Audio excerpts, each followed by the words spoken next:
This is the Convergent Science Network podcast. Leading researchers in the domain of neuroscience, brain theory, and technology are interviewed by Paul Verschure and Tony Prescott.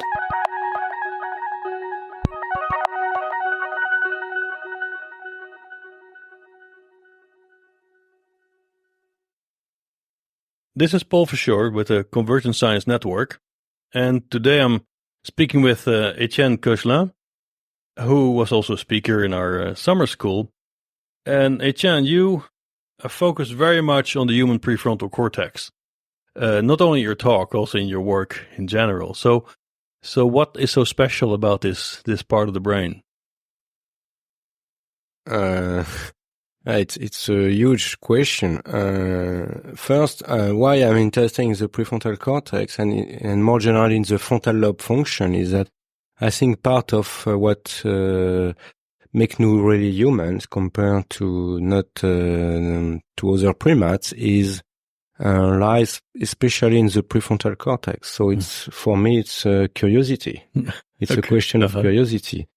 And it's also a huge region, and it's a region that is really involved in, I think, in how we feel we are the actor of our own actions and behavior. Mm-hmm. And it's related to consciousness, so to many different things that I'm interested in. Mm-hmm.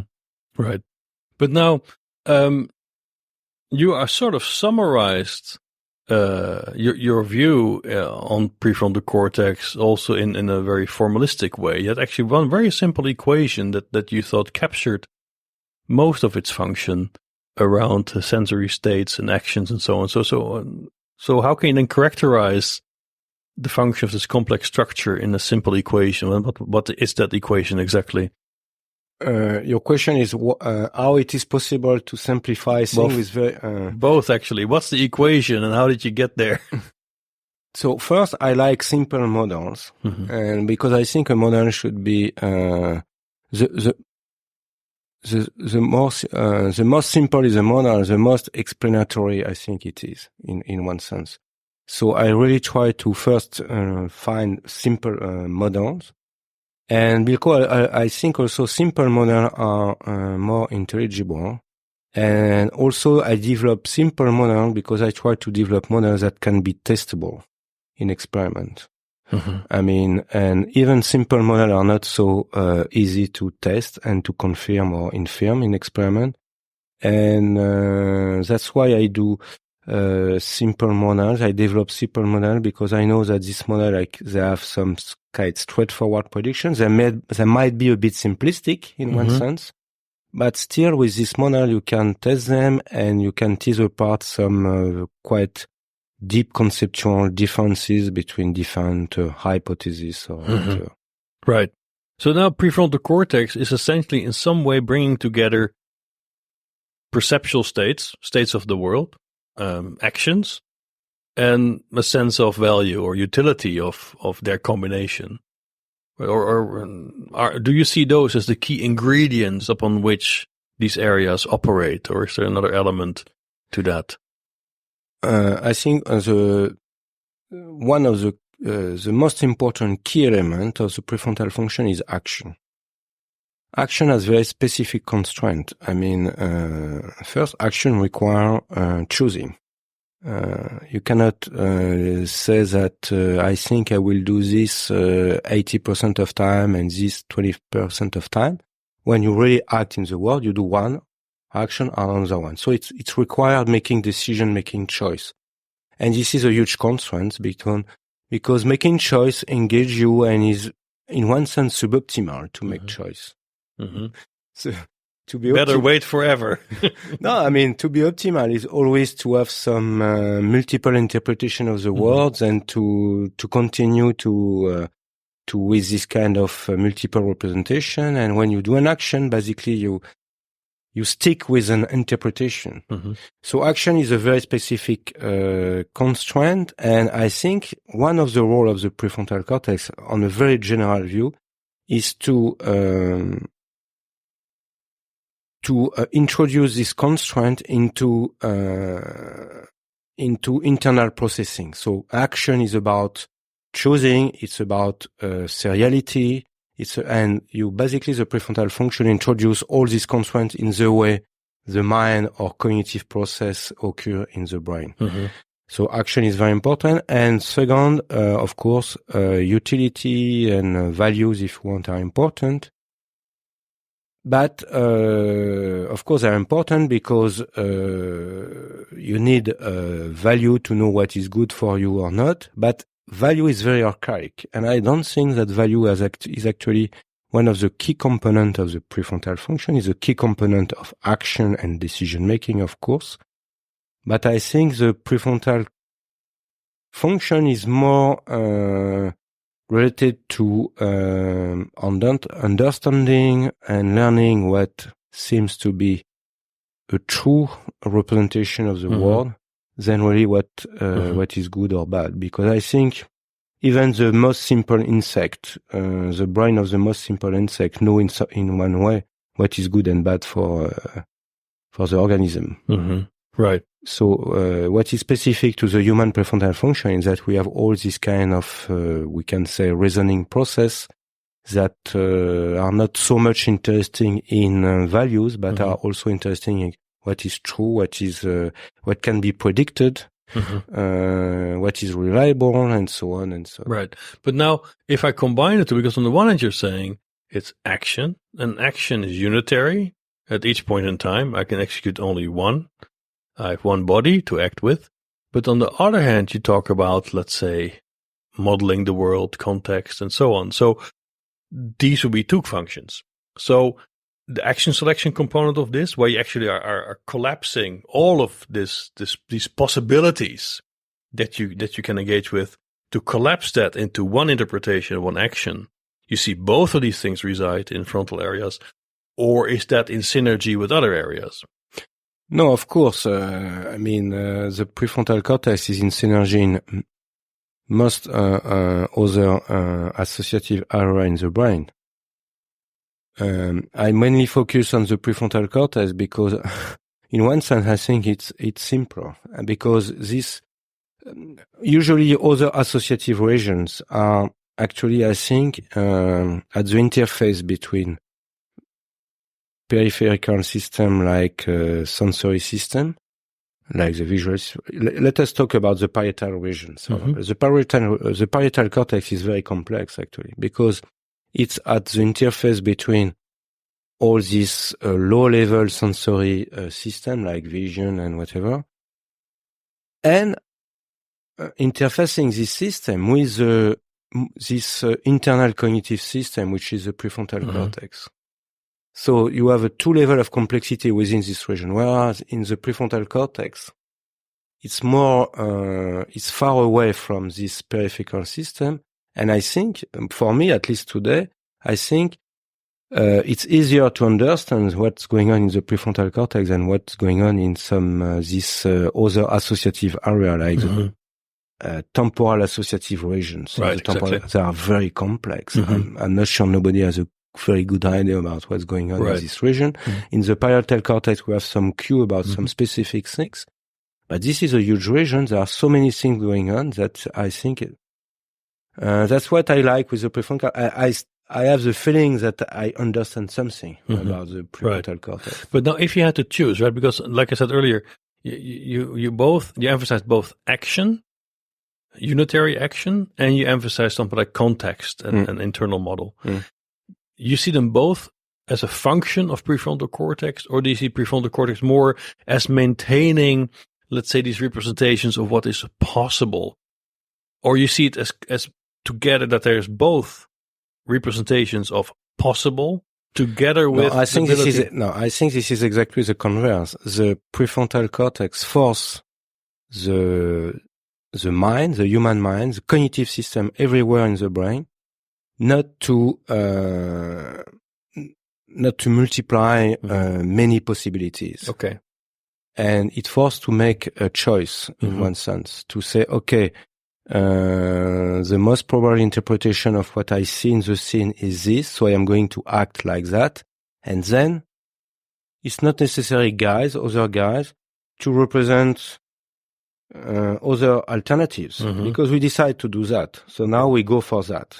And at some point you need to simplify the representation. Otherwise, the system saturates very easily and very fast, very rapidly, in making inference about what is possible. So I think this is a region which means that it's a decision regions that really make decision in the sense that exclude alternative interpretation. Okay. But then, so we can later look at how many alternatives you might want to consider. But then what you emphasize is that that there are actually three sources of information in prefrontal cortex, right? You talked about context, episodic events or memory, and expected rewards. So what are the boundaries of these notions, right? So what's the difference exactly between context of action and episodic memory, for instance? The idea is that the context is something that is present when you make the selection. So there is no in a basic way, there is no memory involved. The context is present here. Of course, it involves some memorized representation about how the context is connected to your action.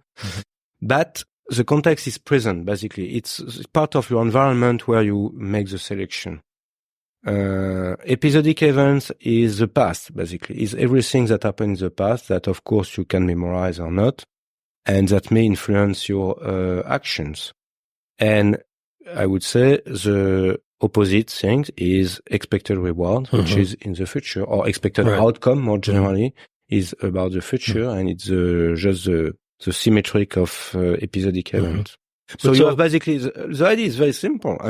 You have the past, the present, the information from the past, episodic event. The context is information from the present and the future. Yeah, very simple. But this is, of course, in its generality, this also becomes again problematic, right? Because, I agree. Yeah. Because each of these will be bounded in some way.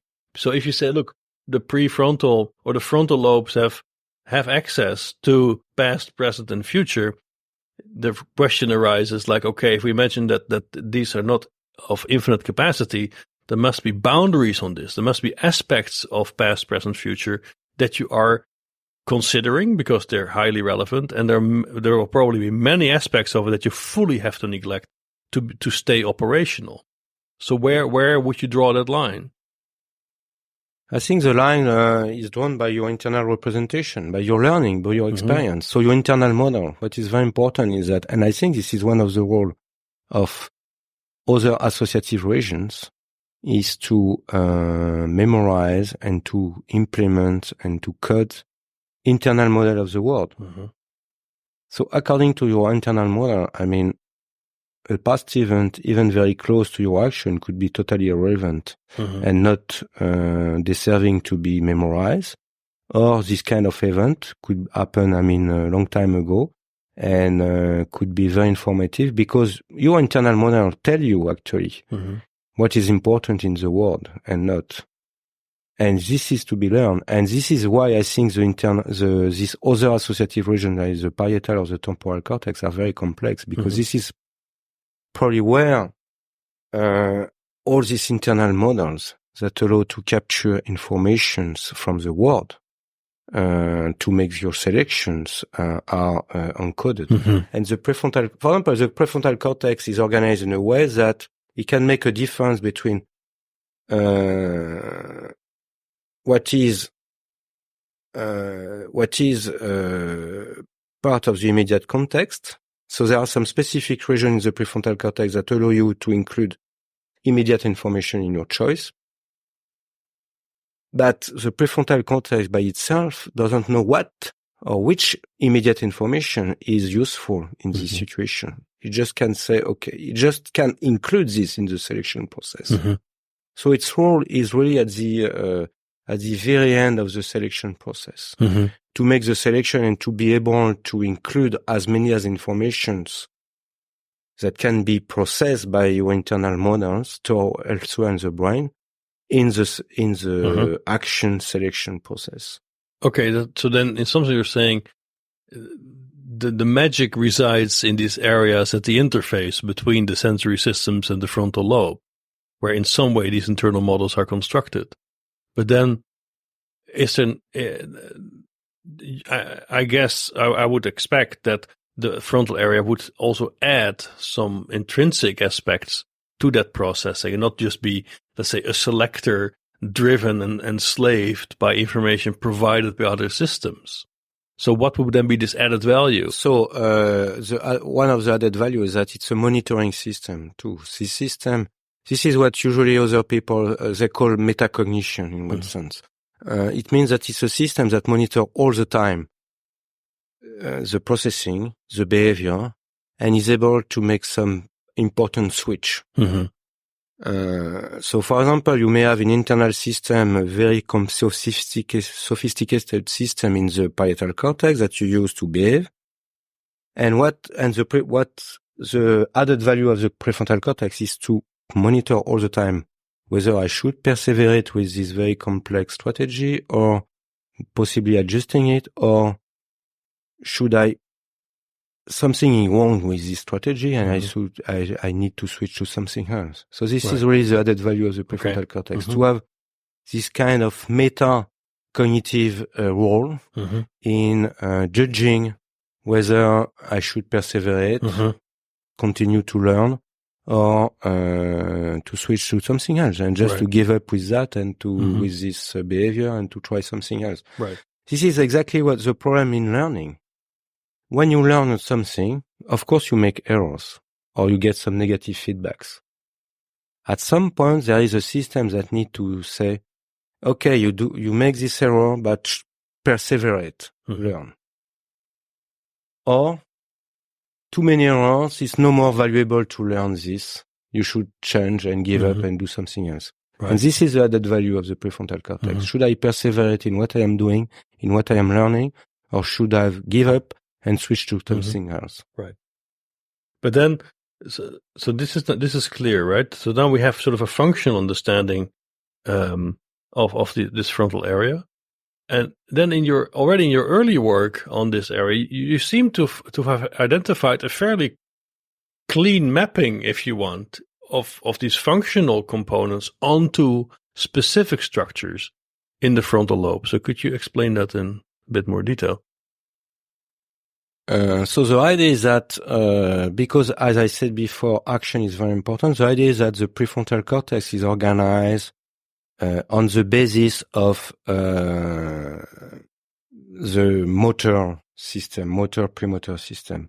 And the more you go more interiorly, the more you added some layers that allow you to add some additional information in the decision process. So this is the general idea of the organization. And the general idea is that the best, I would say, the goal of the prefrontal system is not to be involved, in one sense. That is that the more you are able to use routine or to routinize your action is good. So it means that you recruit additional layers when the routine in lower layer are not enough to resolve ambiguities in your actions. So in that way, you recruit more and more interiorly regions in the prefrontal cortex to solve the decision problem, because decision is a problem first, right? Rather than a solution. But then, if you recruit more areas, what's the criteria to do that, and how deep can you go? Yeah. So the idea is that first, of course, you have the basic stimulus that triggers the actions, and this kind of stimulus-response association are stored in the premotor cortex. So this is a very basic level. Then, if you have some ambiguities at this level, the first thing you want to know is whether in the immediate context, in the present context, there are some cues that help to disambiguate this. And this is the role of the posterior prefrontal region that just lie next to the premotor cortex. So this is the first layer to disambiguate actions, selection. Then, if in the immediate context, I mean, there are no cues that help you to know which action you should select. Then you go more anteriorly, and in this layer, you have regions that have access to more distant information, more temporally distant information. And as we said, mainly episodic information in the past, events that occur maybe 1 minute ago that may provide some cues. And then you have the frontal pole, which has a specific role, which allow you to consider multiple alternatives, and which is important just to break the pure seriality of actions, and to be able to consider several alternatives in the selection process. And so this is more or less the way I think. And of course, we have data that provide evidence about this organization, that I think the prefrontal cortex is organized. So you would see it as a 3-step process? Yes. I would say that basically I think these are 3 steps. So there is a sensory motor level, then there is a contextual level that allow you to select appropriate sensory motor association according to the present context, and then an additional layer that provide you information about the past, episodic event. And then there is the specific regions, so the top layer, which is the frontopolar cortex that enable you to process different alternatives at the same time, to consider different alternatives that might be influence the selection process. Right. But now, so if I face a certain problem-solving task, who decides that I switch processing level? Or which system or what criteria would switch between these levels of processing? So you can see a problem like an environment that you don't know and that you travel within. Like a city, you arrive in a new city, you have no plan, and basically you travel within this city. And so I think that every problem can be reduced to navigating into an unknown space and find a way, a path within this. And so it means that at the end, at the beginning, you first start by some very basic routine, maybe stored in the premotor cortex. And at some point, this routine will fail because this is a new situation, a new city. And then you start to see whether in the immediate environment, there are some cues that will trigger in your memory some other basic routine you learn somewhere else. Yeah, but some system must be monitoring this, right? Some system must be monitoring, like, okay, sensory cues are not helping me now. So there must be some integrator somewhere with some threshold that says, okay, we're lost at the level of sensory cues. Let's move on. Let's try context. So like, is it really that sequential and that scheduled, or are these systems? No, of course, everything is combined. It's just an easy way to describe things. Okay, so in your mind, this all runs concurrently. All these systems run in parallel at the same time, generating solutions. Yes, of course, there is no regions that are switched on or switched off. Always, I mean, the contextual cues are integrated within the process. Yeah, but so what I'm asking for, on the one hand, you were saying earlier, this frontal area has this intrinsic property to monitor and to regulate, if you want. But now, if we look at how this system is deployed in a task, where it actually performs multiple functions in parallel, this in itself would require some form of monitoring. So that raises then this question, okay, where's that coming from? Because it's monitoring other areas, taking that into account in its own processing, but now we need a monitor that monitors the monitor. So how's that done? No, I see what you mean, but there is only one step of monitoring. I don't think, but this is an interesting question by itself. Your question is whether there is some monitoring of the monitoring process. because in one sense we can go with no infinite limit, regress. infinite Exactly. limit. My view is that there are only one level of monitoring. Mm-hmm.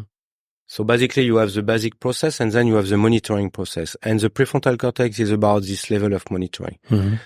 And they don't have systems, there is no system that basically monitor what, there is no recursive way, of monitoring, I think, in the prefrontal. We have some evidence about that, some tiny evidence about that. When you ask people to, we know that the prefrontal cortex is important,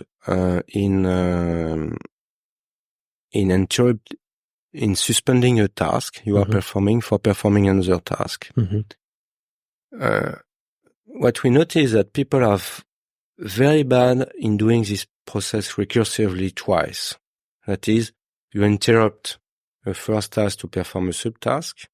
When I say interrupt, I don't say stopping. I just say you interrupt, you suspend it. Sure. So you have to keep some information about the task.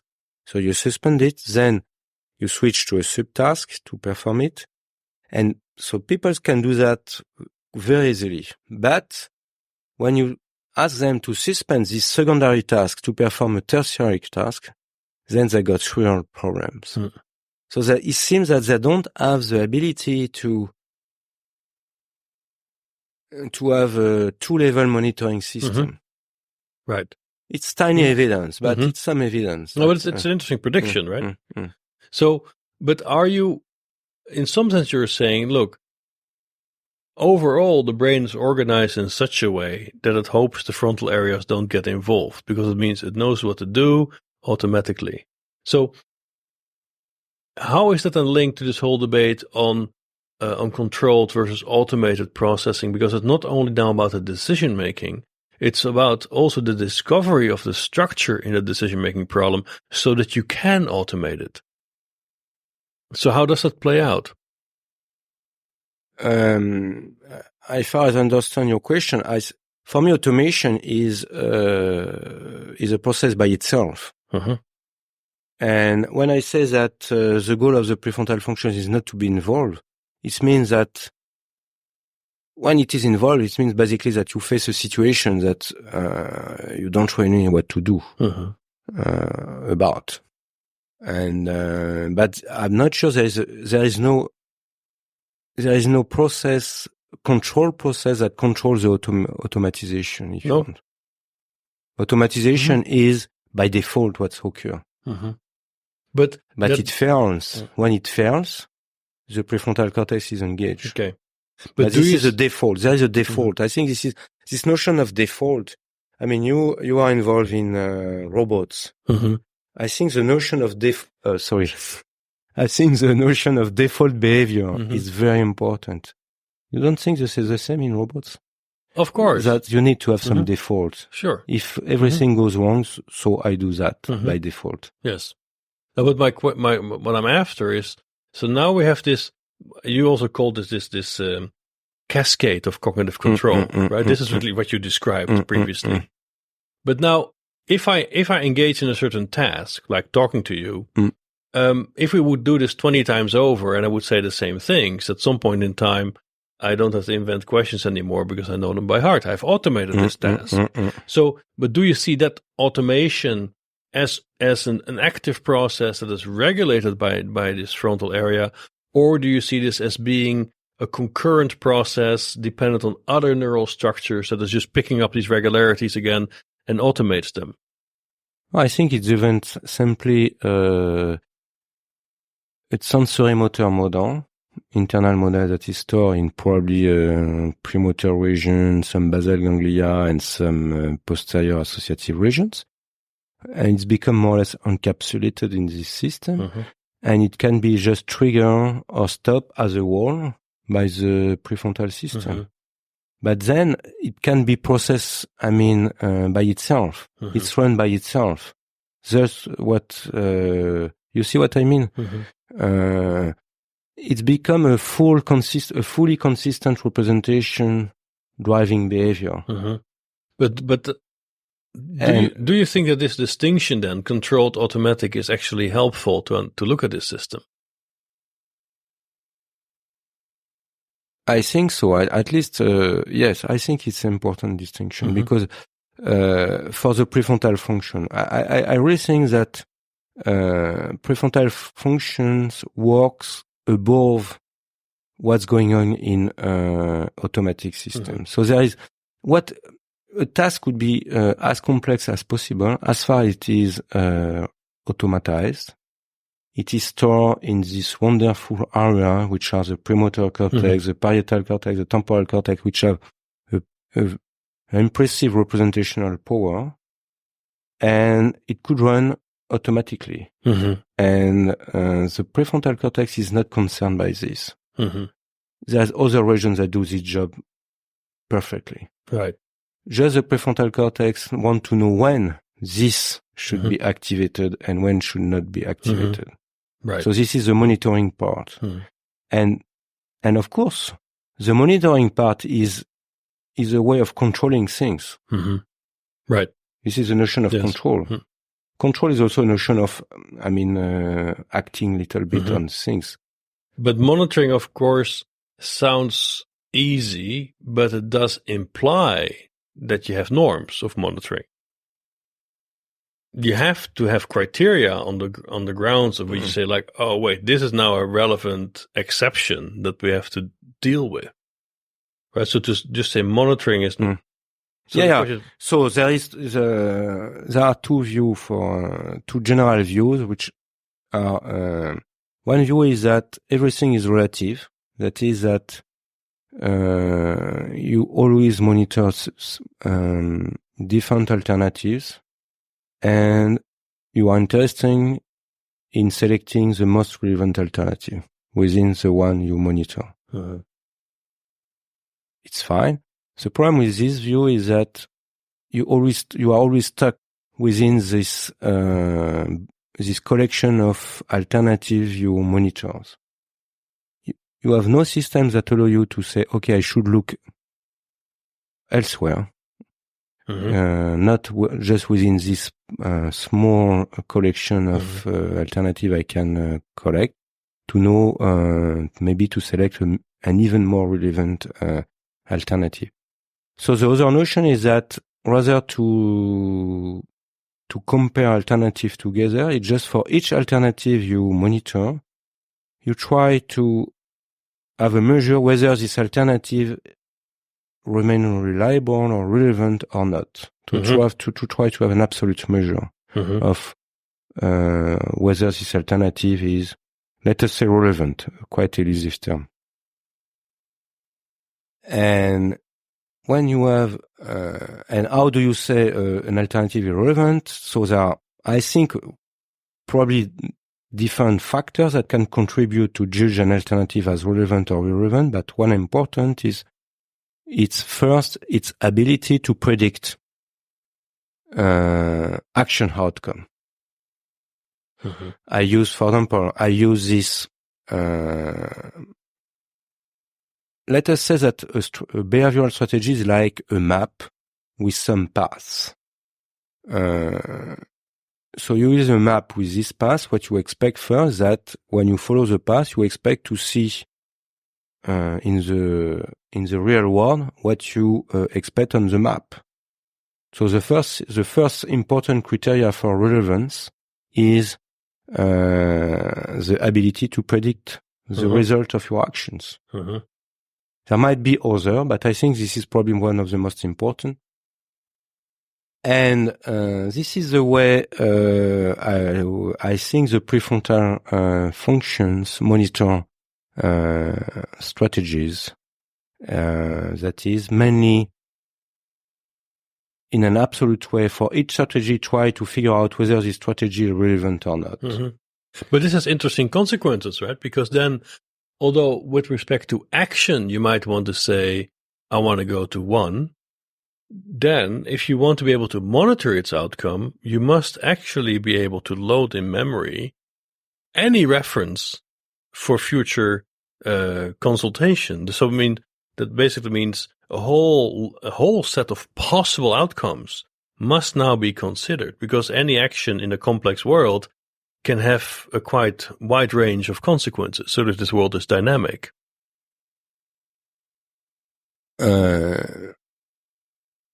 First, I mean,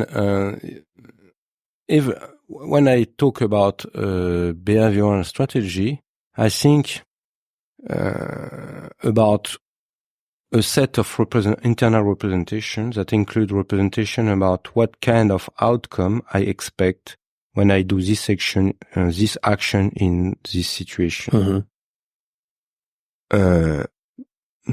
So, of course, and this is what you have in your memory, basically. You know that if, for example, I am at home and I press on this interrupter, that I will get some lights. So you learn this. So it's part of your strategy.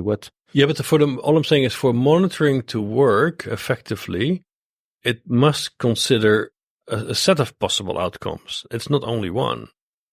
Yeah, of course. I mean, maybe in this example there is only one, but you may have several.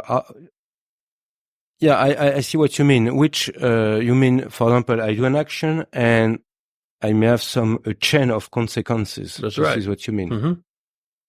Yeah, but I think in one sense there is no reason to believe that in principle you can code all the consequences. But of course there are some problem of dimensionality. Right.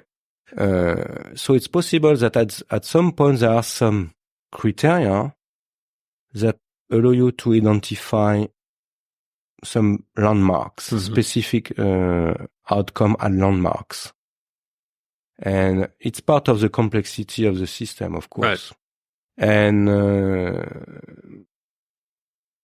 that's an interesting counterpoint, because you could say, well, one thing, what I'm doing, I'm pruning away all less preferable alternatives. So I have my one interpretation of the task and the action I have to execute. But you could say conversely, the more complex the task, the more pruning I have to do to get to my action, the more outcome alternatives I have to consider for my monitoring. Yes. As an example, we can walk out of the studio, we can go through that door, but maybe Giovanni, our sound engineer, stands there with a baseball bat to chase us down the hall. We don't know. Or maybe the building has disappeared, etc. Right? So these are all consequences, or all future states of the world that we must be able to consider. Yeah, but you don't consider it. Okay.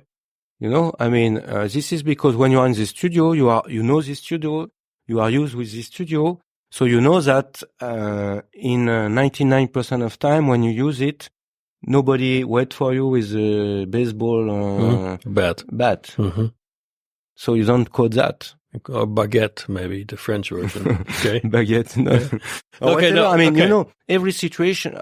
This is part.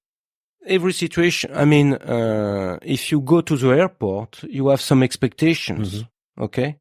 Of course, if you go to a place where nobody looks like what you experienced before, I think you start to be very scary. But it never really happened in one. Right. Okay, now this is resolved, right? So you're saying no, monitoring acts upon a rather explicitly defined world model, which is the same one that feeds into the action you generate, and then also the monitoring of its outcomes.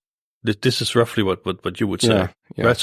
So this frontal area is really compressing everything down into just one unitary interpretation of what you're doing. Yes, I think, and this is an important point, what you say that, at least for myself, is that there are discrete entities, which are different word, or I call that strategy or behavioral strategy. I mean, psychology, they say task set, but it's the same concept. That is, you have discrete set, which are consistent collection of, each set is a consistent collection of internal word representation, and that can be selected by it independently. And this is the role of the prefrontal cortex, to select them independently, to monitor them independently, to possibly perseverate with one set in order that this set develop and learn better the word, Right. And that's it. So this is the basic unit that the prefrontal cortex manipulates. Mm-hmm. This is this discrete set. So Exactly. there is this notion of discreteness, yes, which I think is important. No, that's an important point, right? Because also in your experimental work, I think this is really one of the elements you emphasize a lot, right? So one set of experiments you described was about a comparison between, let's say, rule-free tasks and rule-based tasks, right? So why is that an important manipulation for understanding what this frontal area is doing? So it's there are several, I think, important things related to this issue. First, there is the general, I would say, questions. This very general question: why do we follow rules? Mm-hmm. I mean, we follow rules all the time. I mean, especially when you behave in a group, there are some rules, you follow rules, and often at your expense of your own preferences. So there is, for me, it was one of the important things to understand why basically we follow rules. And especially in human groups, I mean, there are some, many rules are about cooperative rules and coordination rules, and especially coordination rules that are very sensitive to deviations from others. I mean, a coordination rule is meaningful if everybody follows the rules. Mm-hmm. Okay, like driving on the right. So the idea was to if rules are very important to follow in groups, it means that there might be some specific process that allow rules to prevail on subjective values or subjective preferences. So I was interested by this question, this general question. So it's more a question about how it is possible that rules that are very sensitive to individual variation develop in human groups. So there might be some very specific mechanisms or functional architecture in the brain that make it possible. Mm-hmm. So a very general evolutive question. The second question was about, it's related to the notion of context. So a rule is basically you have cues and these cues trigger some specific behavior. And you have rewards, expected rewards that can drive some behavior.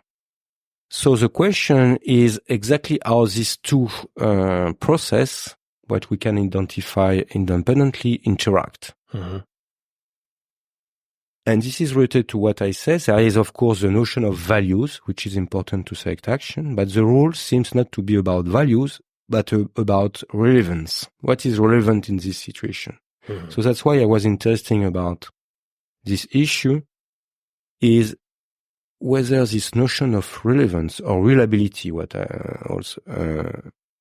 is really relevant, or whether rules in simply some representations that at some point are transformed into values, subjective value, or modulate what I can expect as a reward in the future, so that every selection end up as a choice between two options with different values. Uh-huh. And when we found is that actually this is not the case. We found that it's according to our data, the selection process at the end occur in the rule space, and preferences or expected reward are just some additional information that is provided to this rule-based space to make the selection. Right. But the rules prevail on the selection. That is, if you have rules, that another way to say things maybe more explicitly, that as long as you have rules that allow you to decide what to do, the system don't care about your preferences. But also in the selection process, of course, it cares it when it is evaluates the result of the action outcome. But in the selection process, it doesn't care. The subjective preferences or expected reward start to influence selection as long as the rules become ambiguous. Mm-hmm. But now, so to underlying this is like a two-dimensional space that also maps onto the anatomy of a frontal cortex, where you was the idea you were sort of investigating here, that along a medial axis, it's more value-oriented, and along a lateral axis, so towards the outside, it's more rule-oriented, right? So, so what you're saying that in your experiment with the fMRI you did, it gave you the impression that the real action selection, like the dominant axis here, would then be more this lateral axis where the rules reside. But is it really that discrete? I mean, on the grounds of which can you really say that? So first, there are many evidence that there is this dual system. So the first is that the medial system, as you said, that is related to processing expected reward, values, subjective preference, whatever how you call that. And this is processing is implemented mainly in the medial prefrontal system. Then you have this lateral prefrontal system that seems to be involved whenever you have some rules, some instructions, some internal model that drives the selection. And we know also, of course, from anatomy that these two systems are tightly connected. Mm-hmm. So the idea is that you have. I think this is part of. I think there are two possible views. Mm-hmm. One view is the homogeneous view. That is, there is no real specializations, and preferences and rules are mixed in the interaction between the two systems. And at the end, the selection is made by the system as a whole. Mm-hmm. Okay, the system relaxes to a given state, and it makes the selection. It's a possible view. The other view is that there is one of these subsystems, the medial, the preference system, or the lateral, the rule system, that actually is the system that makes the final decision, that commit behavior. Mm-hmm. That is, the information coded this is actually what the system or what the organism is going to do as action. And we found evidence about this second interpretation, this second hypothesis, that is that the lateral system make final selections that commit the organism. And in my view, and the question is why it's like that. In my view is that, in human, the lateral prefrontal cortex developed a lot. And this is a rule system. So I think what is very specific to human is that we have the ability to build rules all the time. And I think the selection is moved to the lateral system where basically there is all the process that allow to learn rules. Promoting therefore all this, the learning of rule and the use of rule in the selection process, because we are social organisms, and in groups, you need rules. Right. It's very important, and especially as I said at the beginning, coordination rules are critical in groups. But now you make in some what you're describing here, you also you described in terms of a utilitarian model versus a normative model, right? So the utilitarian one would be more value dominated, and the normative one is more rule dominated. And you're saying, look, your data is pointing you in this direction, that this normative model is, if you want, more dominating by the action outcome than by this utilitarian model. But now, so the experiments on which you base this, which is sort of human subjects performing different decision-making tasks, and you do fMRI on them. So you look at the brain activity in these areas. There are, of course, a number of caveats, if you want, because imagine I interpret your statement in a very categorical sense. You really say, look, that would have the implication that I have a utilitarian module that just worries about value. This is more in the medial prefrontal cortex. Then I have this normative rule-based system sitting more lateral as a well-delineated, again, module. And they exchange well-defined information chunks, if you want. One is informing the other about the value, and the other one is informing back about rules, right? But now I could argue, well, but yeah, that's great. That's a really nice way to interpret the data, and it is consistent with the experiments you performed. There's no doubt about it. But for starters, the signals you interpret become significant only at a scale of seconds. Well, the performance is occurring at a scale of hundreds of seconds, of milliseconds. So it's possible that the neural process that really is driving this action selection is really below the radar of your fMRI evaluation, and that what you're analyzing is maybe more, let's say, how you process decisions in memory after the decision has been made, than the real, let's say, the real-time performance of the subject.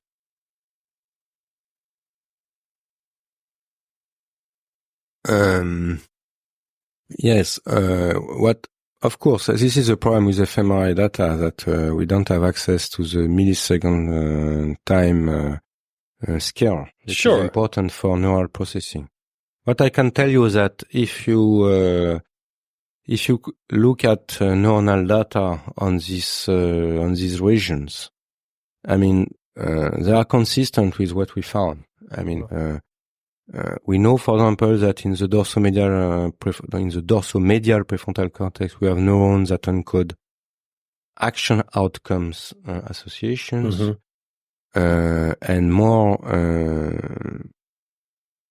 in a larger proportion than in the lateral prefrontal regions.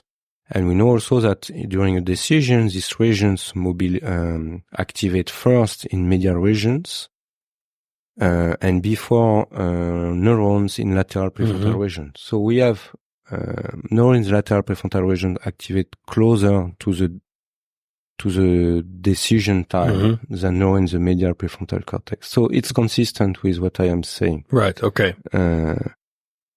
But then there's still another missing link, which is that I could argue, but look, if we look at these cortical areas, if we just I give you a cubic millimeter of this medial prefrontal cortex, and I give you another cubic millimeter of lateral prefrontal cortex, and I don't tell you where they came from, you will have a hard time on morphological grounds to tell me what's what. So, I mean, there's huge similarity between these circuits. So what makes them then so different in their functional contribution in decision making?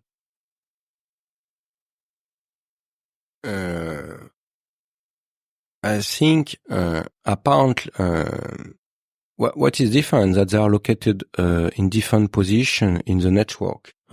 So they each have access to different type of information, and what is important at the end to describe the function of every regions, ideally, is to be able to describe the inputs and the output of these regions, and of course, we cannot do that for comprehensively for a region because there are many connections from everywhere.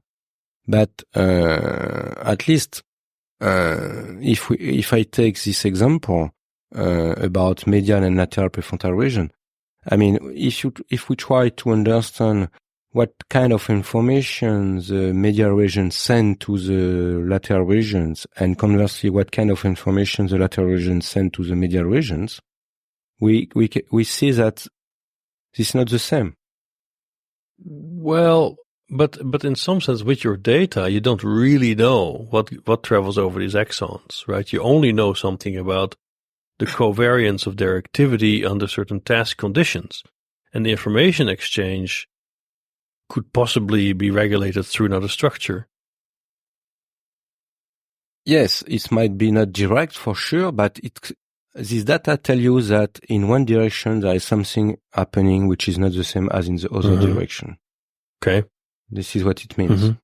But that is the information that is shared between the two regions differ in one direction and in the other direction. So it provides some cues about the function of every region.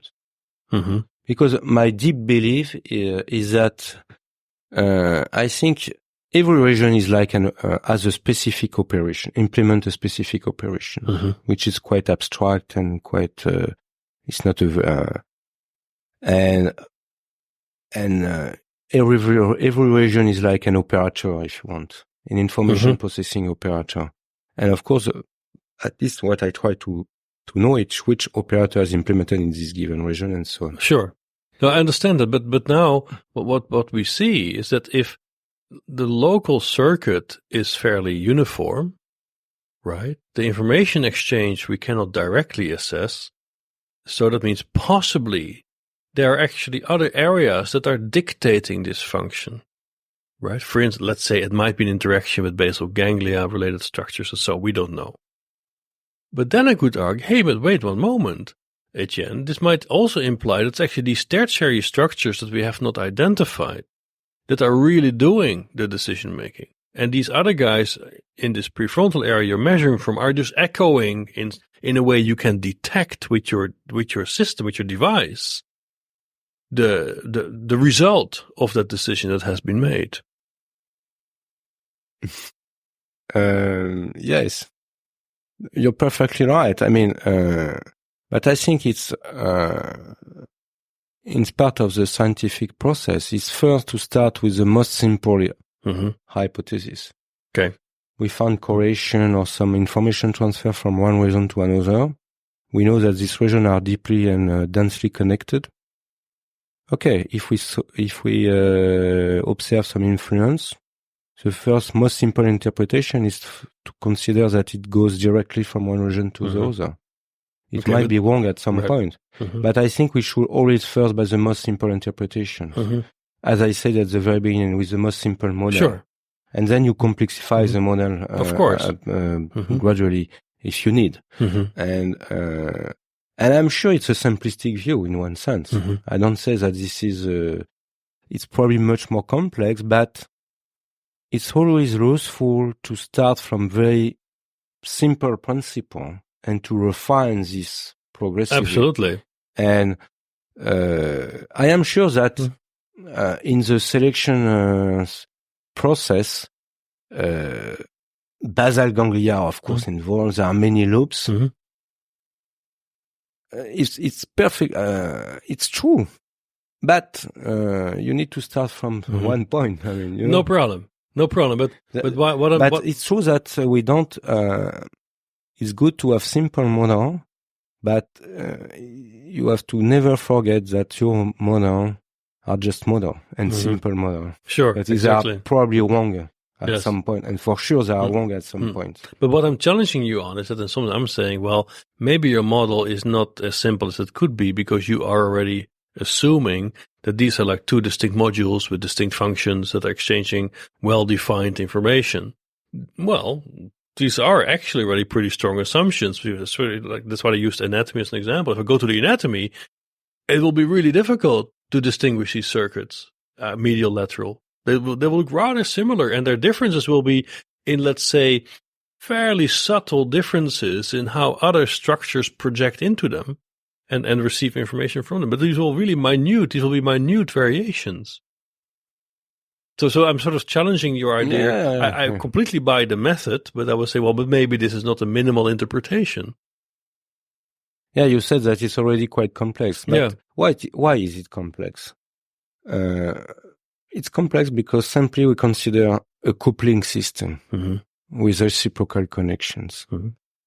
And our mind doesn't seem to be very well adapted to understand reciprocal interaction. Well, as long as you have reciprocal interaction, you need mathematical model to make Fair sense. enough.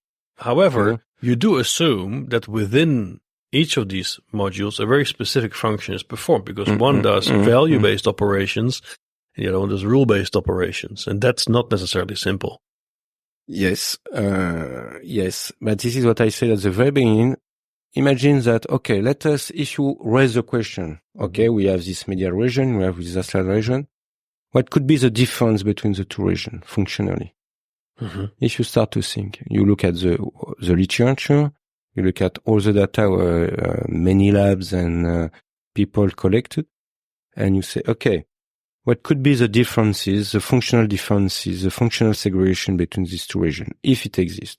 You may end up with a conclusion that, okay, they are quite similar. Mm-hmm.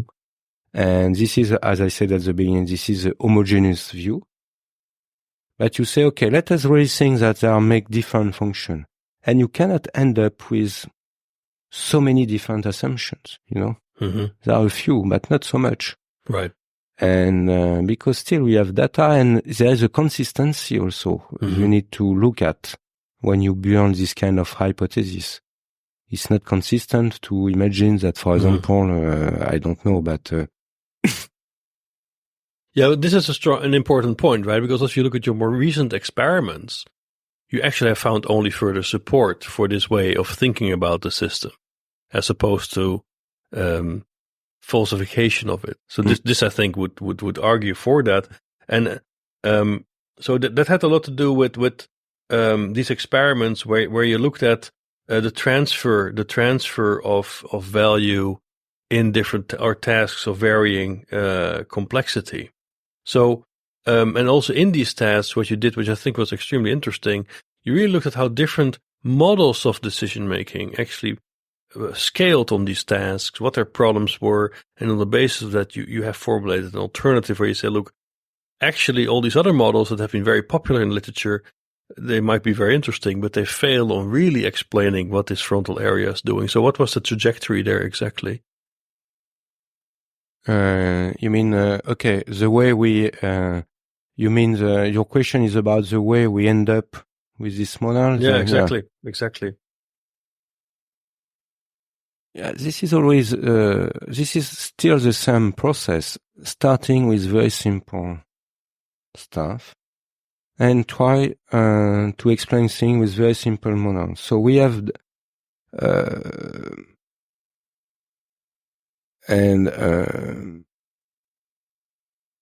it's difficult to explain. I mean, well, maybe as a hint, you know. So the point was basically we're saying, okay, we look at the prefrontal cortex, right? So what can it really do in a task? Well, it can decide to stay. It just keeps on executing following the same rule because it has been successful. Secondly, it might decide to switch rule because things are failing.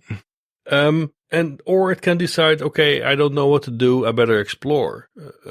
Something new has to happen, right? So, and I think it was that consideration that really gave rise to the model that you, yes. that So you formulated. At the very beginning, it is an intuition about that something that was largely overlooked in the literature is this exploration process. There are a few models that explain how you switch in exploration. Mm-hmm. Which means that basically, for example, you learn something and at the point the monitoring system tells that you need to switch. And in this model, you just reset everything and you restart from scratch. But in the literature, there was no model explaining how you switch out from exploration. Mm-hmm. And that is at some point you may explore, but when you explore, you suddenly notice that you can switch back to return to something you know. Mm-hmm. So you quit exploration, and there was no model on this. So that was the basic idea, that the basic intuition about, okay, we really need a model that explains how we decide to explore something new, mm-hmm. and how we decide to quit exploration, to mm-hmm. re-exploit what you already know. This was the intuition at the very beginning. The second intuition that we also need to understand. The second intuition was about learning. So learning means, I already said a little bit about that before. Learning means experiencing negative feedback, which means that you need to perseverate. Mm-hmm. Also, you get negative feedback and you want to switch. So it means that there needs to be a system that pushes you to learn. And conversely, this same system can consider that at some point it's no more valuable to perseverate, too much negative feedback or whatever, and then you need to switch. So this is this intuition at the very beginning that help us to at least to set the problem, to set the problem. I mean to raise the problem. And I think in science it's very important to be able to raise problem, right? And to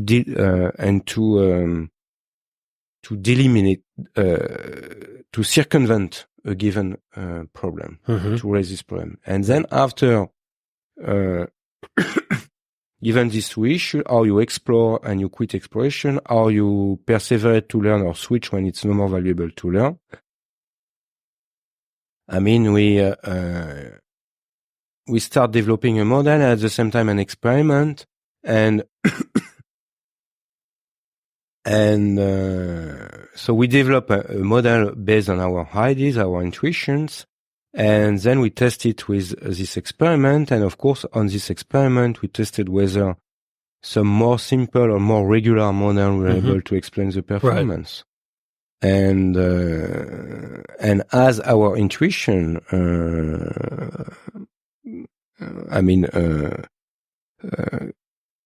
provide us some cues. I mean, we were able to show that in this kind of experiment, I mean, regular models that have no exploration capabilities or no, cannot explain the data. And conversely, if you consider very sophisticated model, I mean, normative model in the sense that statistical learning model, very sophisticated model, they perform the task, of course, but they outperform human performance. They don't explain human performance. What's the difference there? In what sense do they outperform humans? So first, they are able to adjust to uncertainty and to the variability of their environment much faster than humans. And they basically are able to use every kind of every pieces of information to inform about what should be learned and what should be when to switch. In a way which is, of course, implausible. Because this was this Dirichlet optimal agent, right? This was your criterion. Yeah. So, but does it have access to other information that humans don't have access to? Or where does the difference come from? So, one of the major differences is that this kind of model, they will, for example, explore at some point, create a new strategy or a new task set, but then later on, they will get a feedback. And whenever they get a new feedback, they revise all the history of creating sets, new strategy. So every time they get new information, they revise the entire history. So they memorize the entire history and they try to find, given any new information, what would be the best history. Right. And that's why they are very powerful. Sure. But what I found interesting, though, if you compared their performance to the human, indeed, in most task conditions, they were better than humans, but there were also task conditions where humans actually outperformed this optimal agent. I'm not sure you're right. I mean, they don't really outperform. I'm not sure. I remember this question. I saw it in one of your plots, right? I mean, you have these two conditions. There's sort of a recurrent task and there's an open task. And then in one of these, even though the optimal agent can always adjust its full policy space to any outcome, you still saw that humans with their assumingly more restricted capabilities would still outperform these optimal agents. So I was wondering whether this had to do with, for instance, perceptual capabilities that such agents don't have and humans do have. I'm sorry, but I think you are wrong. I don't see this in my graphs. I mean, maybe we should have the graph and. Okay. We'll look at that. We'll look at that later. That's very good. But then you also compare to standard algorithms like reinforcement learning models, where you would basically learn policies given the feedback that you receive from your environment. Mhm. So why does a standard reinforcement learning model fail in this task? So it fails because this model is just adjust continuously to the new contingency. So in this model, there is no memory. Mm-hmm. It just, you learn something, it works, and when it no more works, you just unlearn this and relearn something new. But you never store. So if I some would have specific mapping you learn. Right. But if I would have a reinforcement learning model that would just store its different mappings so it knows when to switch task, it would be appropriate possibly for this task, for this problem. Of course, but then you need a monitoring system to know when to switch. Right. Okay. Right. And this is exactly the point. So you start to need a monitoring system and to monitor this different mapping you store. And then you need a system also that decides that, okay, you have learned all this mapping, but you need to maybe learn now a new one. Right. And explore a new one. And we end up with our model, basically. You know? No, but of course it raises the question whether it was a completely fair comparison or whether it was more like a straw man, because you knew a priori that model would fail given the task conditions. Of course. And the task was built to make this model failing. Otherwise, we'll not have developed this model. But But it made the point, it makes the point. It's just a pedagogical way to but what was interesting with the reinforcement learning model, I don't know whether you noticed, is that it captures the overall dynamics. You see it doesn't capture qualitatively the difference between conditions, when there is a recurrent mapping that can be used or no recurrent mapping, open condition. But it still captures the overall dynamic of adaptation, and I think it's interesting. It shows that the very important things about discriminating between models are in the details. Small difference at specific points that are very informative about what subjects do or not. And because the basic reinforcement model captures the overall dynamics, which is actually an artifact of averaging across episodes. Right. But now in the model you proposed, that was your alternative, you have, let's say, a Bayesian inference process that sort of is trying to figure out what's going on in the world. How well do my policies probably match to this? Right, because also my policies are tied to states of the world. Then you have a hypothesis testing component, and you have an exploration component. Right. So how do these three components really work together in your model? If you want to isolate components, there are three components. There is the inferential buffer, the hypothesis testing component, and the way we built new strategy from long-term memory. This is the third component. Of course, they are intrinsically linked, but so the idea is that you can monitor only a small number of concurrent strategy or policies. So this is a constraint we put on the model.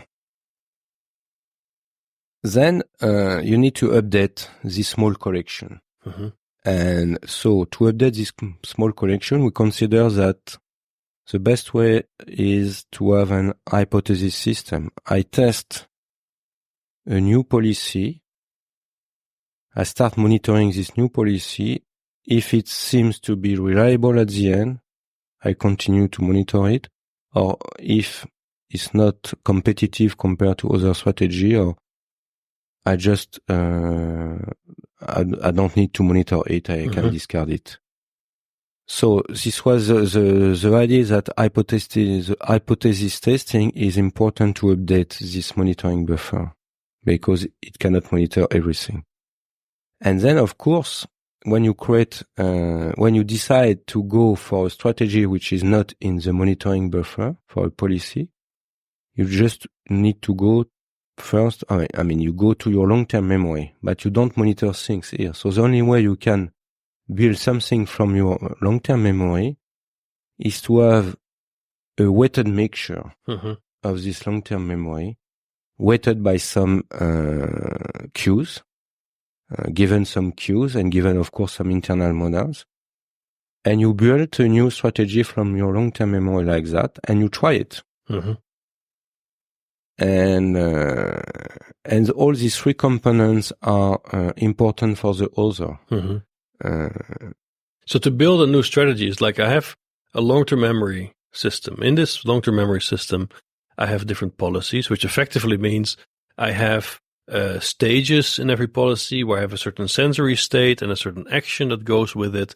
And then I say, and therefore, and the future should look like this. And if I keep on doing this, I follow this chain, I get some reward, right? And then you say, well, but what I can do, I can actually now just cut out bits and pieces of all these different policies of long-term memory and build a new one, try a new one.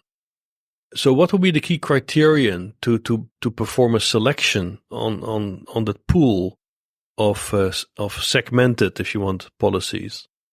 So the way it works in our model is that first, it's not primarily a model of long-term memory, the model I described. So of course it's processed or is described in the model in a quite simplistic way. But still there are some important ingredients. So one is that actually a policy which is stored in long-term memory is always stored with some internal representations that link this representation to external cue, some contextual cue if you want. Which means that in the process of mixing strategy from long-term memory, it's always weighted by the contextual cue. So it means that in a given context, when you are in a given context and you create a new strategy, the way the strategy combined in this mixing process may be different from a mixture done in a different context. In other contexts, I don't know whether you see what I mean, because every strategy is stored in long-term memory with some contextual model that encodes the relevance of this strategy within this context. When you are in a given context, your marginalization of your strategy in long-term memory could be rather different in one context and another one. To me, it's clear, right? Because I have different tasks. Let's say one can be playing football and the other one can be playing tennis, right? So these are different tasks, different rules. And now dependent on the context I'm in, I'm either playing tennis or football, there's a different subset of policies I should now start to worry about to improve my football game. But yeah, of course. But it could be more subtle than that. Of course. I mean, if you are trying a new recipe in your kitchen, you are not going to use a policy on the football. Exactly right. Field, no, for sure. Exactly right. This is, I would say, the most evident way, but it could be more subtle because the system can have some links. For example, if you have some maze, for example, and there are some cues in the maze that are related to some strategy, when you combine them, then this internal model linking external cue or contextual cue to some strategy could make the combinations at the end when you create a new strategy quite subtle. Right, understand. And quite unexpected. Sure. But what I found interesting is that on the one hand you're saying, well, so now in my long-term memory, I have this enormous space of policies, and this is stuff I did in the past, right? So this is how I have acquired these. Yeah, along my lifetime. Yeah. Exactly. But then you said, but now if I invent or create a new sequence, a new policy or hypothesis on a policy, I actually want to equalize the outcome expectation. This is what you call the dumb strategy. You say, look, if I now invent a bunch of new policies I can try out, the predicted outcomes that I associate with them, I just set to the same uniform level. So as if I'm randomizing this outcome space. So why are you doing that? Why is that necessary? Yeah, so the way we describe things are not exactly correct. Okay. You need to have, so as you said before, the key point is what are the criteria for monitoring the relevance of strategy. And of course, in a situation where you know all possible strategy, your criteria is quite simple. You just compare the, let us say, how well each strategy predicts the next state, and you will at the end find what is the strategy appropriate to this situation, because you know all possible strategy, which is of course never happen in real life. Yes. So, and this means that it's very difficult to judge the relevance of a strategy because you don't know even all the alternative. So you need to have at some point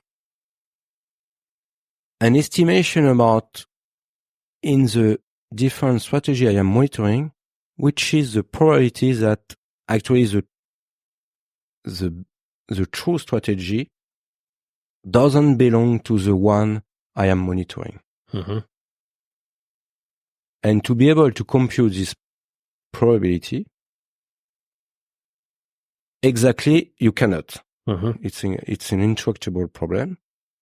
But you can estimate this probability as saying that, okay, the probability that actually the right strategy doesn't belong to the monitor strategy, you can estimate it by using, as you said in your question, this dummy strategy that if I perform randomly, I will get this outcome.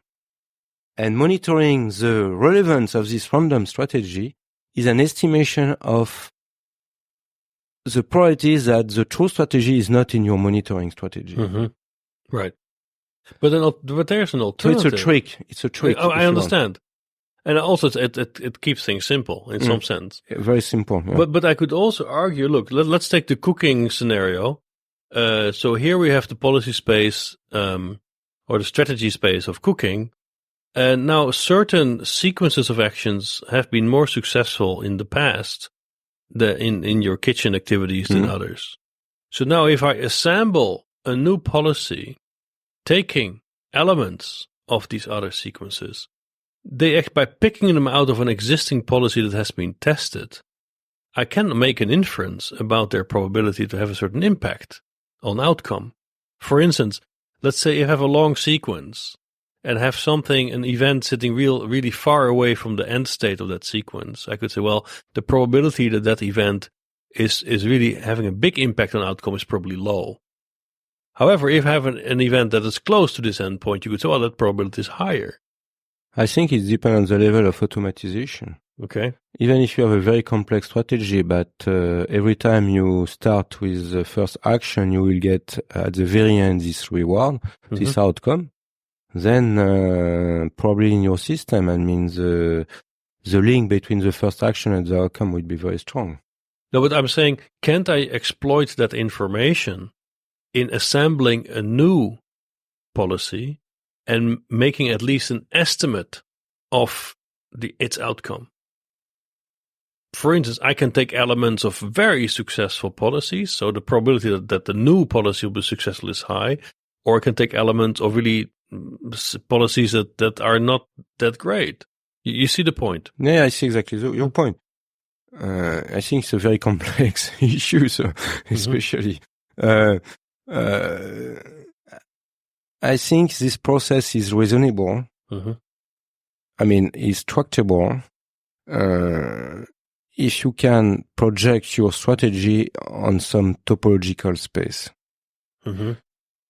It will work. For example, we know that many spaces have a very dedicated system for spatial navigation. And it's possible that within this topological system, this very specific system representing the space, because of the topology, you may recombine things according to this topological space. Right. It could be also for audition, for other system. But in general, I don't think there is a system outside this topological, I would say sensory space that allow you to recombine in a clever way strategies. Okay. So this would be an empirical hypothesis we could test. Yeah. But then, so with your model, which gives a very specific prediction on how you can form, let's say, new hypotheses, so that you can deal with this task condition of staying or switching on the basis of exploration, because this is the problem you want to solve, right? You found actually an amazing close match with human performance. So, but now, so also humans were exposed to a task, but they follow rules, but the rules were switched, so they had to sort of figure out what the new rule was. But how did you assess this consistency between the model and human performance? Which were the aspects of human performance that were most now predictive, if you want, of the consistency with the model? So, yes. So first, it's a very important question. It's basically how you fit a model and how you compare model fit. It's a complex issue. At the end, we end up with this model. This model has a nice feature, is that it predicts some specific events, algorithmic events, which is predicted by the algorithm. That is, at some point, the model will create a new strategy from long-term memory. In this trial, the model predicts this. And of course, it means, it implies a given profile in the response given by the model following this time point. It also predicts other type of event, very specific events. That is, at some point in a given trial, the algorithm switch out from exploration to return to exploitation by confirming the hypothetical strategy. And of course, it's associated with a given profile of response. The model also predicts another kind of event that the hypothetical strategy need to be rejected. So the algorithm, there are some specific algorithmic events, and we can check whether this how the model perform around these algorithmic events predict what subject how subject perform around these events. Right. What is important to know that these events are pure theoretical construct. Right. They are not in the experiment. They are not manipulated by the experiment. Right, exactly. Yes. The model, the algorithm tell you, okay, in this trial, subject should have set a new hypothetical strategy. Right, exactly. And the model behaves in this way around this event. So the way we check is how subject perform in the way the model perform around this predicted trial. And we found that it was reasonably well the case. Right. But now you also... And this is the way, I think this is a very good test about the model. The model predicts that in this event, this is what should happen. And you observe it. And right. But now what you found is that also these theoretical constructs that you use now to interpret the performance of the human subjects actually matched again amazingly well on your fMRI signatures. So what were the most salient effects that you found there? So for me, the most exciting effect and the most salient was about a specific type of algorithmic event, which is confirmation events. What is a confirmation event? A confirmation event is when the model, after creating a new strategy, decides that it continues with it. It confirms it. It confirms the assumption, the hypothesis. And because it confirms, it just means that it proceeds with it and continue to use it for behaving. which means that in the behavior, you cannot see this event. Mm-hmm. There is no marker, no signature in the behavior about this event. But of course, if this algorithm is really implemented in the brain, there should be an event in the brain that that mark this time, this trial when this strategy is confirmed. Mm-hmm. And we found actually a correlate of this event, of this algorithmic event, in the ventral striatum. So in the region that is really known to process rewards. So we have, and I think this is what could be nice with fMRI, that you have a purely internal neuronal event that is predicted by the model, at least the time it should happen, and that you cannot see in the behavior. But then your interpretation would be that this confirmation event triggers a ventral striatum to modulate, let's say, neuromodulatory signals to modulate memory. To cortical areas that memorize the internal. Right, exactly. So this is your interpretation of the signal. Right, exactly. So basically, we know because so the reliability of strategy are monitored within the ventromedial prefrontal cortex, and we know that this region projects to the ventral striatum. Right, exactly. So what is a confirmation event? It is when the probe actor, the hypothesis, pass from unreliable to reliable state. So it's a transition. Right, exactly. There's a transition from unreliability to reliability. And probably my interpretation is that this transition is conveyed to the ventral striatum, and the ventral striatum use it as, or transform it as a reinforcer signals that is dispatched to regions that memorize the strategy. Right. But this also means that the subject is performing the task. So it just tries out something. Now it's a hypothesis. There's no idea about the outcome. The action is successful. So there's positive reinforcement. Now we have an unexpected reward. So there we go with a reward signal. Is that roughly a correct interpretation as well?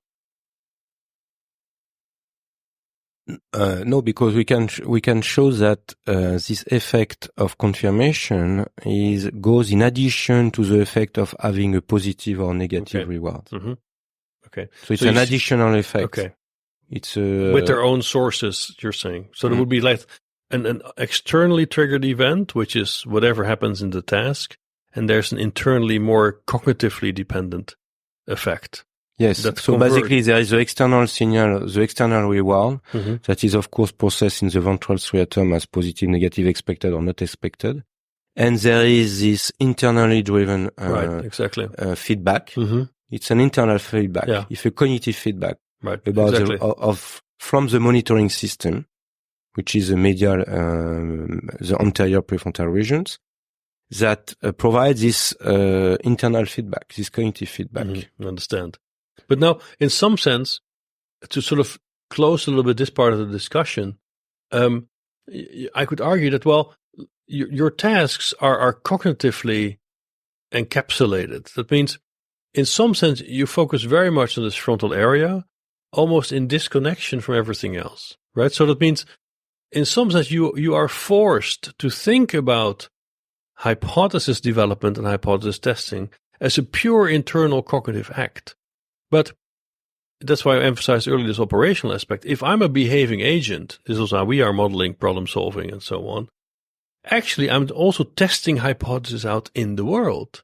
And that in itself would allow me to build new policies from long-term memory, not by internal recombination, but by playing it out in the real world and building new memories following the standard procedures of memory. So without having to assume an additional layer. You mean in a totally unsupervised way?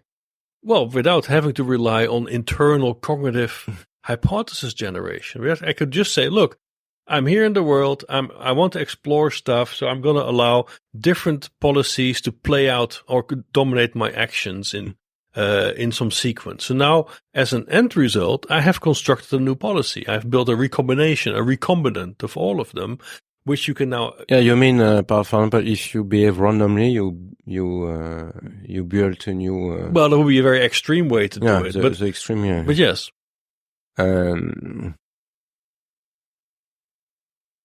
What I think you always monitor your own behavior. The monitoring system that monitors your behavior is always active because it seems to be very important for the organism. So I think this system is always there. The question is whether you monitor alternative strategy all the time. And explicitly, right? And explicitly, yeah. Explicitly is a good question. It's not sure that it's explicit for the subjects. It's an interesting question because as we found that actually you are able to monitor 2-3 alternative strategy in addition to your strategies you are using to act. I'm not sure that subjects are aware about or explicitly aware about having these 3 strategies in mind. It's a good question. I have no answer about that. But still, it's let us say that it's explicit. It's and I think right. We are not always monitoring alternative strategy, right? But that might because mean it's probably quite effortful and exactly right. Right. So you could also this might be a method of last resort because you also could have, let's say, a more situated form of monitoring where you just say, look. Let's take the football example. You can say, okay, I tried this in the past. It worked half, so I use only part of this policy and I just try it out. Okay, you just try it out in the world, and now the world responds to whatever you did. So I have been monitoring, if you want, but in a situated fashion. By performing an experiment, effectively. I think what you are describing here is just a learning. It's just learning. It's just monitoring. You know. But it could give rise. But the funny thing is, it can solve a problem you were solving with your monitoring, because I can now have invented a new policy, building on known policies, but have not relied on a complex internal memory-heavy process. I just played it out in the real world, and indeed, I learned and picked it up. Yes. Yeah, I think learning is could be quite sophisticated. I mean, it's an embedded system that can be quite sophisticated. So, as an alternative interpretation, you would leave that option open. No, I think this is 2 complementary systems. But to explain the behavior of your subjects. No, you cannot. We have evidence in our experiments that what we cannot explain our subject behavior using just, eliminating a monitoring system. Okay. So would you claim that all action depends on monitoring and rules? I think all your behavior is continuously monitored by your medial prefrontal system. Okay. And I think it's true not only in humans, but in many animals. And it's the first level of development is to have this system, this monitoring system. You monitor your behavior. So, the archaic system is, let us say, a system that just continuously adjusts, like reference-bound learning, to external contingency. Then the step a bit more evolved than this very first step is you monitor your behavior. And then the second step is you start to be able to monitor alternative at the same time. So now to finish up our conversation, so look, you have really now this very deep understanding of decision making in the frontal lobes, and this is based on a long track record of outstanding work, both experimental and theoretical, which I think makes it really so unique. So, if we would like to follow in that tradition, what would be Etienne's law that we should follow? What's Etienne's law to study the brain? My view is that to do both experiments and modeling work, to try to have in the same restricted team the two competencies, because experiments are very important, because you can develop very nice model and very sophisticated, very beautiful model, mathematically beautiful model, and they are very satisfactory for our intellect, but actually they don't explain what humans do. So doing experiment force you to move forward and not to stay in a comfortable way with very nice, beautiful model, you know? Right. And nature is not always perfect. So this model, I mean, you need to develop models that are maybe less beautiful, but they are more efficient, more pragmatic. Right. Okay. So, and the other thing is, so 5 years from now, I'm going to go visit you in Paris, and I'm going to confront you with a prediction you're going to make today. So I'm going to ask you, look, did this really work out? So what's this one prediction you're most passionate about today? Which is one prediction you would make? Okay. I will try to think about a prediction that is testable.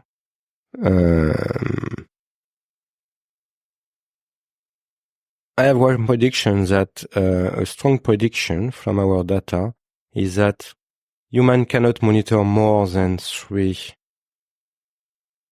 strategies at the same time, 4 strategies. Okay. Because I am interested about this prediction because this is what we found in our experiment, but maybe in other experiments it could be different. So I would like to know whether this capacity limit we found in our experiment is quite general, is it true, or whether it's just an anecdotal finding. And I think, okay. It's quite simple, and I think it's testable. Wonderful. So, Etienne Koechlin, thank you very much for this conversation. Thank you for your question. I really enjoy them and enjoy discussing with you.